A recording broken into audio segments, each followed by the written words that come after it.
friends, welcome to our YouTube channel. We do attestation, everything about document attestation. आज हम बात करेंगे visa endorsement, visa stamping के बारे में। और जिस कंट्री के बारे में हम बात करेंगे वो है सऊदी।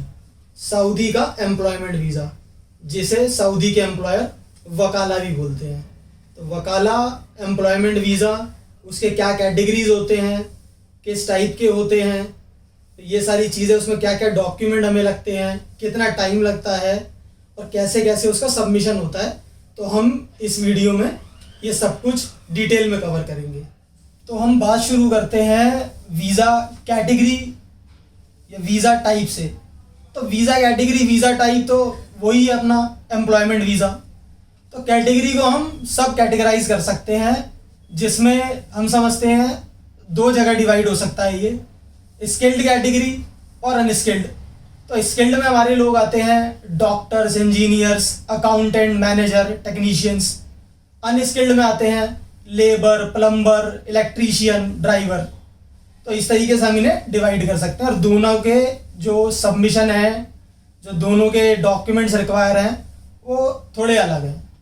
तो हम शुरू करते हैं कि जो स्किल्ड कैटेगरी है उनका वीज़ा सबमिशन के लिए क्या क्या डॉक्यूमेंट चाहिए। पहले तो अपना पासपोर्ट पर ही वीज़ा स्टैम्प होना है, वो मस्ट है।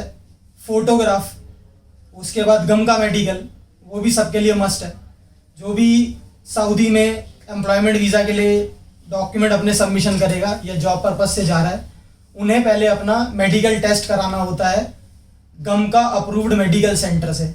गम का अप्रूव्ड मेडिकल सेंटर की लिस्ट आपको इंटरनेट पर मिल जाएगी। आप जहाँ कहीं रहते हैं वहाँ सर्च कर सकते हैं गूगल पर, गम का मेडिकल नियर मी, या फिर आपका एम्प्लॉयर, आपका एचआर भी आपको इस बारे में इन्फॉर्म कर देगा। तो आप वहाँ जाके अपना मेडिकल करा सकते हैं। मेडिकल कराने के बाद आपको फिट मेडिकल लेना होगा। अब मेडिकल का भी एक अपने आप में प्रोसेस है। आप मेडिकल के लिए जब जाएंगे तो वो आपसे मोफा नंबर मांगते हैं, और वो मोफा नंबर आपको ऑथराइज एजेंट, हम या फिर जो भी आपका वकाला एजेंट है, ऑथराइज एजेंट है, वो आपको मोफा नंबर प्रोवाइड करेगा। मोफा नंबर हमें आपको देने के लिए पहले उसके लिए पेमेंट करनी पड़ती है एनजाजिट वेबसाइट से। वो उनकी सरकारी वेबसाइट है सऊदी अरेबिया वालों की। तो वहाँ से हम आपकी पेमेंट करके वीज़ा की आपको मोफा नंबर देते हैं। वो मोफा नंबर आप वहाँ लेके जाते हैं, वो आपको मेडिकल देते हैं। अगर आप फिट हैं तो फिटनेस होने के, अनफिट है तो भी मेडिकल मिलेगा, लेकिन अनफिट मेडिकल किसी काम का नहीं है। तो फिट मेडिकल लेने के बाद उस मेडिकल को हम यहाँ से ऑनलाइन उसे अपडेट करेंगे। वो अपडेट होने के बाद 100% वैलिड है अब सबमिशन के लिए। तो ये हो गई मेडिकल की बात। पासपोर्ट, फोटोग्राफ, गम का मेडिकल। अगर आप हायर कैटेगरी हैं तो आपको अपने जो एजुकेशनल डॉक्यूमेंट है उसे पहले अटेस्ट कराना पड़ेगा।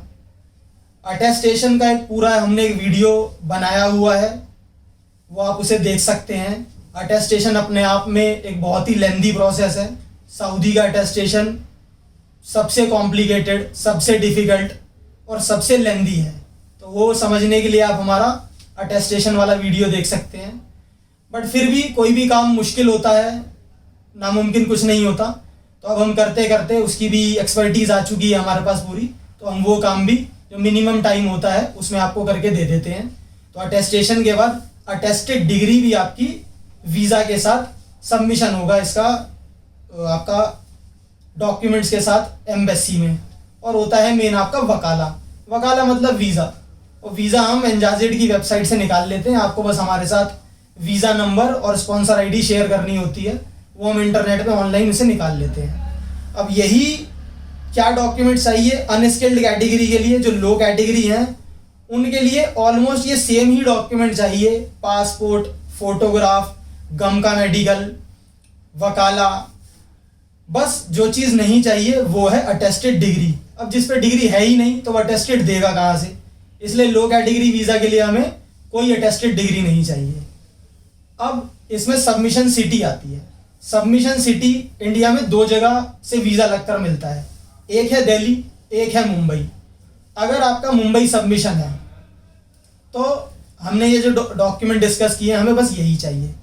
लेकिन अगर एम्प्लॉयमेंट वीज़ा में आपका दिल्ली सबमिशन है तो दिल्ली में एम्बेसी जो है वो एक एक और डॉक्यूमेंट का, एक एक्स्ट्रा डॉक्यूमेंट की डिमांड करती है जिसे हम कहते हैं पीसीसी, पुलिस क्लियरेंस सर्टिफिकेट। तो अगर जो आपका सबमिशन दिल्ली है, वीजा सबमिशन सिटी आपके एम्प्लॉयर ने दिल्ली रखी है, तो आपको पीसीसी चाहिए अभी फिलहाल के लिए। पहले दिल्ली में भी नहीं चाहिए होता था, और कुछ दिन बाद मुंबई वाले भी इसे चालू कर दें तो उसका अभी हम कोई गारंटी नहीं दे पाएंगे। मैं आज की बात कर रहा हूँ, ये 2022 में वीडियो शूट हो रहा है तो हम उसकी बात कर रहे हैं। तो अभी सिर्फ जो पीसीसी चाहिए वो दिल्ली के लिए चाहिए, मुंबई के लिए नहीं चाहिए। तो अगर आपका वीजा सबमिशन सिटी दिल्ली है तो पुलिस क्लियरेंस सर्टिफिकेट आपको ऑब्टेन करना है। और पीसीसी आपको कहाँ से लेना है? जिस वेबसाइट से आप अपने पासपोर्ट के लिए अप्लाई करते हैं, passport.gov.in, उसी वेबसाइट पर जाके आपको अपने लिए पीसीसी के लिए अप्लाई करना है। जब आपके पास पीसीसी आ जाएगा तो दिल्ली के लिए सबमिशन के लिए डॉक्यूमेंट तैयार हैं। और अगर मुंबई सबमिशन है तो हमें पीसीसी नहीं चाहिए। ठीक है, तो ये है क्या क्या डॉक्यूमेंट हमें चाहिए। अब दिल्ली मुंबई का भी एक समस्या समझ रहे होंगे, क्या झंझट है दिल्ली मुंबई।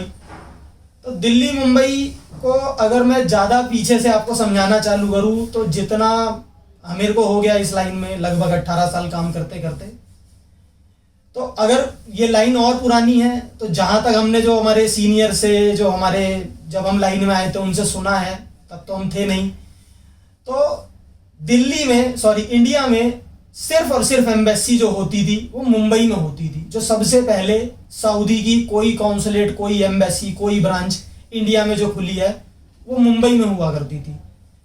तो इसलिए बाय डिफॉल्ट अगर आप उन्हें वकाला इशू करने को कहते हैं तो जो बहुत पुराने एम्प्लॉयर हैं, वो बहुत बड़ी बड़ी कंपनीज हैं जो 30, 40, 50 साल से इंडिया से लोगों को बुला रही हैं, 30, 40 साल तो हो ही गए होंगे, तो उनके लिए बाय डिफॉल्ट उन्हें अगर आप नहीं बताएंगे दिल्ली तो बाय डिफॉल्ट मुंबई ही समझते हैं कि भाई मुंबई ही है, क्योंकि वो शुरू से मुंबई ही करते आ रहे हैं। और ये 1984, 82, 80 के आसपास लाइसेंस मिलने शुरू हुए थे लोगों को, ministry of overseas Indian affairs का लाइसेंस, कि आप इंडिया से बाहर एक आदमी को भेज रहे हैं तो उसके लिए ये सारी चीज़ें रेगुलेट होनी चाहिए। उसलिए इंडियन गवर्नमेंट ने ये ministry of overseas Indian affair का ये लाइसेंस देना शुरू किया था मैन पावर कंसल्टेंट्स को। उससे पहले भी काम हुआ करते थे, जैसे मैंने 40-50 साल बोला तो वो बात गलत नहीं है। इंडिया से मैन पावर तो तब भी जाती थी, बट तब दूसरे तरीके होते थे, तब ये लाइसेंस वाइसेंस नहीं होते थे, और कहाँ पहले शिप के थ्रू जाया करते थे, क्या वीज़ा के चक्कर होते थे, तो उस टाइम इतना सिस्टमैटिक काम नहीं होता था। तो हम इतने पीछे ना जाते हुए अपनी इस बात को यहीं ख़त्म करते हैं। अब अनस्किल्ड कैटेगरी में 2 तरह के पासपोर्ट होते हैं, एक होता है ECR, इमिग्रेशन चेक रिक्वायर्ड, एक होता है ECNR, immigration check not required. अब ECR और ECNR काफ़ी लोगों को पता होगा, जिन्हें नहीं पता उसे मैं समझाने की कोशिश करता हूँ। अगर आप 10th पास हैं तो आपका जो पासपोर्ट होगा वो ECNR होगा, और अगर आप 10वीं पास नहीं हैं तो आपका पासपोर्ट होगा ECR, इमिग्रेशन चेक रिक्वायर्ड। तो ये क्या है, ये हम थोड़ा डिटेल में समझते हैं। तो ECR पासपोर्ट गवर्नमेंट इसलिए बनाकर देती है कि गवर्नमेंट कहती है कि आप कम पढ़े लिखे हैं, तो आप, गवर्नमेंट का ऐसा मानना है कि आप पढ़े लिखे डॉक्यूमेंट्स में कम हैं।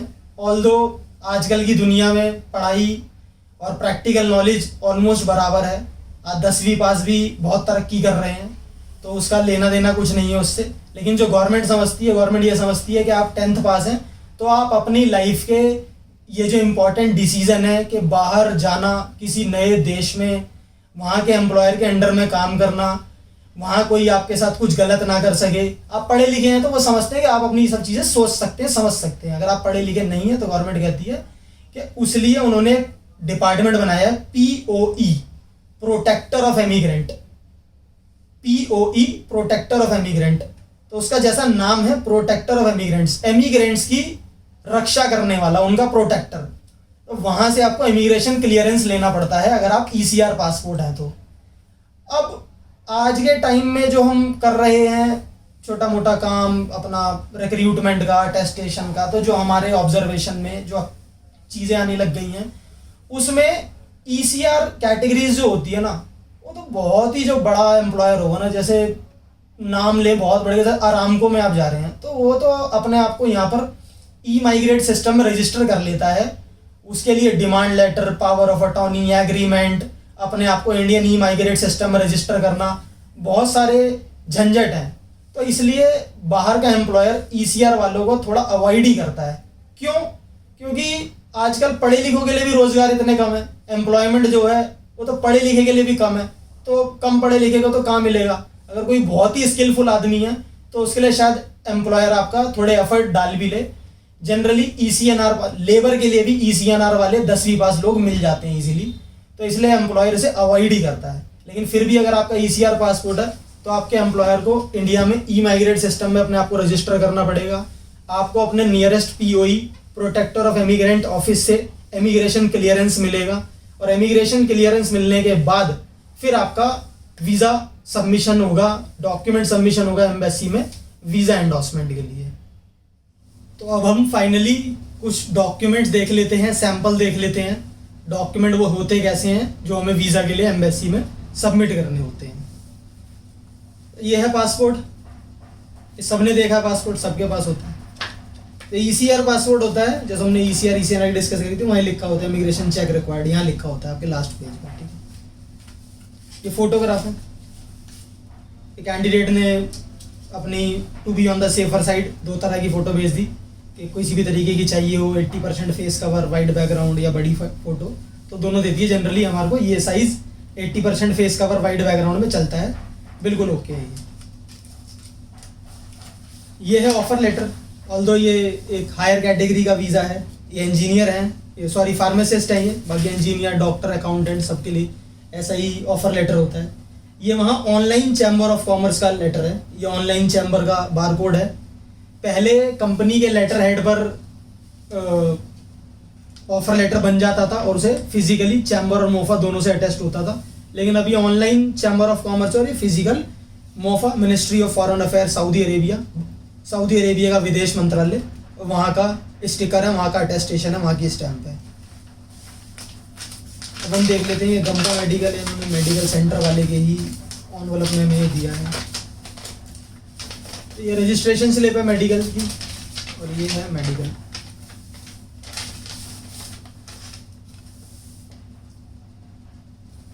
ये लिखा है यहाँ फिट, और ऊपर पूरा उन्होंने जिस जिस चीज़ का टेस्ट किया है उसमें क्या क्या आपके यूनिट्स रही हैं, क्या फिगर्स हैं, वो आई है उसके अंदर। ये फिट का गंगा मेडिकल है, ये फिट, और ये जेन्युइन है, इसके लिए बार कोड है कि भाई जेन्युइन मेडिकल सेंटर से, अप्रूव्ड मेडिकल सेंटर से एक जेन्युइन मेडिकल है, ऑथेंटिक है। तो जैसा कि हमने डिस्कस किया, एक हायर कैटेगरी का वीज़ा है, तो इनकी अटेस्टेड डिग्री है, मास्टर ऑफ फार्मेसी, फार्मासिस्ट बनकर जा रहे हैं ये अटेस्टेड है। ये स्टेट की एचआरडी है जिस पर ऑथेंटिकेटेड लिखा है। ये ऑनलाइन ई सनद एमईए है, मिनिस्ट्री ऑफ एक्सटर्नल अफेयर। ये मोफा की पर्ची है, बारकोड है, सीरियल नंबर है इसके ऊपर, जो हमने एंजाज से लिया है इनकी पेमेंट के बाद, ये लगा कर देना पड़ता है एम्बेसी में। ये सऊदी अरेबिया कल्चर अटैची, और ये सऊदी एम्बेसी। तो अटेस्टेशन के लिए नहीं है ये वीडियो, ये वीज़ा स्टैंपिंग के लिए है, फिर भी इसकी बात हुई तो हमने डिस्कस कर लिया, ये आप देख सकते हैं। ये ऐसा अटेस्टेड डॉक्यूमेंट है। ये है जी वकाला, जो हमने ऑनलाइन निकाला है। ये कई तरीके से देखने में मिलता है, लेकिन ये है जो हमने एंजाज से, एंजाजेट, ये आप देखेंगे तो वीज़ा ऊपर लिखा है, वीज़ा सर्विस प्लेटफॉर्म एंजाज। ये वीज़ा नंबर है, ये ऊपर लिखा है 1302 करके।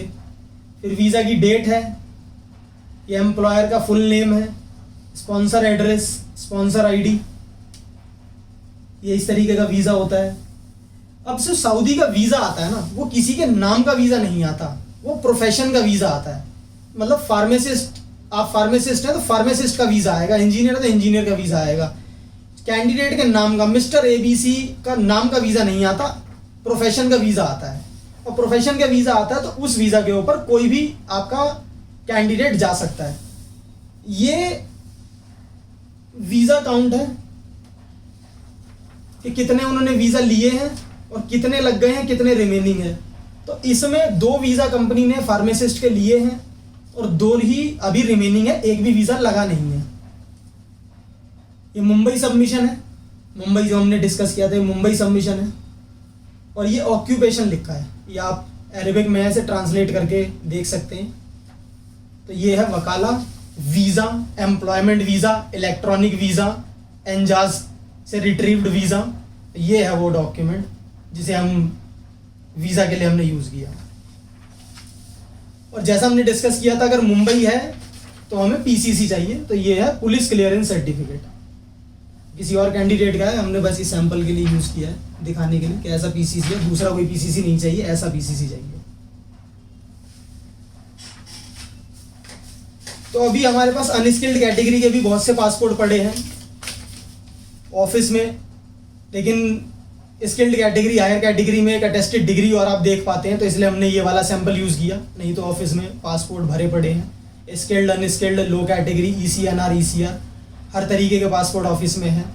आप लोगों के प्यार, हमारी ईमानदारी से काम करने की वजह से, हमारा प्रोफेशनलिज्म की वजह से और ऊपर वाले की कृपा से काम की कोई कमी नहीं है। आज हमें मंडे टू फ्राइडे एम्बेसी खुलती है, लेकिन हमें सैटरडे संडे को भी ऑफिस आना पड़ता है। होली, दिवाली, ईद, दशहरा, हर दिन ऑफिस खुलता है, डेली हमारे पास काम होता है। तो लगभग अब हमने वीज़ा स्टैंपिंग, सऊदी से रिलेटेड सभी टॉपिक्स कवर कर लिए हैं हमारे इस वीडियो में। तो फिर भी आपको कोई डाउट हो तो नीचे डिस्क्रिप्शन में ईमेल आईडी, फ़ोन नंबर लिखे हैं। मेरी आपसे रिक्वेस्ट है, जनरल इंक्वायरी के लिए आप व्हाट्सएप ही करें, ईमेल ही करें। कोई बहुत इंपॉर्टेंट बात है, आपको लगता है कि आप नहीं पूछ सकते हैं मेरे आपसे, तो रिक्वेस्ट ये रहेगी कि कोई इंपॉर्टेंट बात भी है तो आप वॉइस नोट छोड़ दें व्हाट्सएप पर, मैं उसे पढ़ के आपको उसका रिप्लाई कर दूंगा। तो थैंक्स फॉर वॉचिंग, और इसी तरीके से और वीज़ा स्टैंपिंग और डॉक्यूमेंट अटेस्टेशन से रिलेटेड वीडियोज़ को देखने के लिए please like, share and subscribe our channel. Thanks for watching.